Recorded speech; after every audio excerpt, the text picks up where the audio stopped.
দেশের লাখো লাখো সরকারি কর্মকর্তা কর্মচারীর দীর্ঘদিনের প্রতীক্ষার অবসান হতে চলেছে। দ্রব্যমূল্যের ঊর্ধ্বগতি আর জীবনযাত্রার ব্যয় বৃদ্ধির এই সময়ে সবার নজর এখন নতুন পে স্কেলের দিকে। সম্প্রতি সাবেক অর্থ সচিব জাকির আহমেদ খানের নেতৃত্বে গঠিত বেতন কমিশন তাদের চূড়ান্ত প্রতিবেদন জমা দিয়েছে। এই প্রতিবেদনে সরকারি চাকরিজীবীদের জন্য একটি সম্মানজনক এবং বাস্তবসম্মত বেতন কাঠামোর প্রস্তাব করা হয়েছে। আসলেই কি চলতি বছর নতুন পে স্কেল কার্যকর হচ্ছে এবং নতুন এই কাঠামোতে বেতনের অঙ্কটা কেমন হতে যাচ্ছে?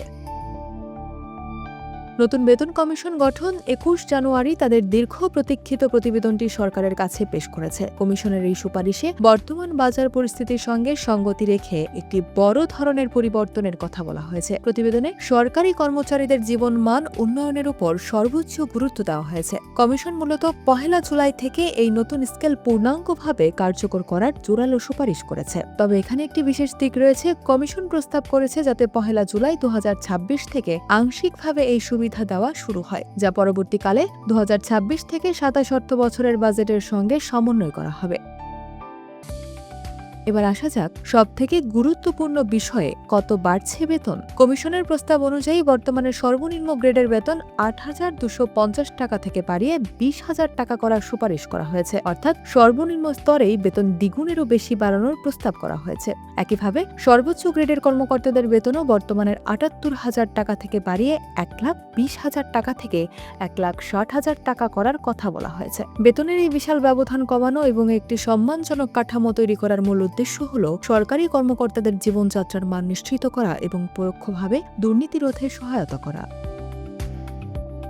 তবে বিশাল এই বেতন বৃদ্ধির প্রস্তাব বাস্তবায়ন করা সরকারের জন্য একটি বড় চ্যালেঞ্জ। দেশের বর্তমান অর্থনৈতিক পরিস্থিতি এবং বাজেটের সীমাবদ্ধতা বিবেচনা করে সরকার হয়তো এই নতুন পে স্কেলটি একবারে বাস্তবায়ন না করে ধাপে ধাপে করার পরিকল্পনা করছে। প্রাথমিক পরিকল্পনা অনুযায়ী ২০২৬ সালের মাঝামাঝি সময়ে জুলাই মাস থেকে প্রথমে শুধুমাত্র মূল বেতন বাড়ানো হতে পারে। এর পরের বছরগুলোতে পর্যায়ক্রমে বাড়ি ভাড়া, চিকিৎসা ভাতা এবং অন্যান্য আনুষঙ্গিক সুযোগ সুবিধা নতুন স্কেল অনুযায়ী সমন্বয় করা হবে। এই কৌশলের ফলে সরকারের বাজেটের উপর হঠাৎ করে কোনো বড় ধরনের আর্থিক চাপ পড়বে না। ইতিমধ্যেই ২০২৬ থেকে ২৭ অর্থ বছরের প্রস্তাবিত বাজেটে এই নতুন বেতন কাঠামোর জন্য প্রয়োজনীয় অর্থ বরাদ্দের একটি প্রাথমিক রূপরেখা তৈরি করা হয়েছে। তবে বিষয়টি এখনও চূড়ান্ত অনুমোদনের অপেক্ষায় রয়েছে।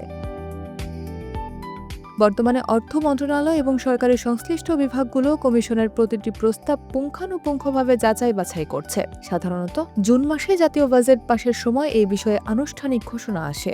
এরপর অর্থ মন্ত্রণালয় থেকে চূড়ান্ত প্রজ্ঞাপন বা গেজেট জারি করা হয়। তাই আগামী জুন মাস পর্যন্ত আমাদের অপেক্ষা করতে হবে চূড়ান্ত সিদ্ধান্তের জন্য।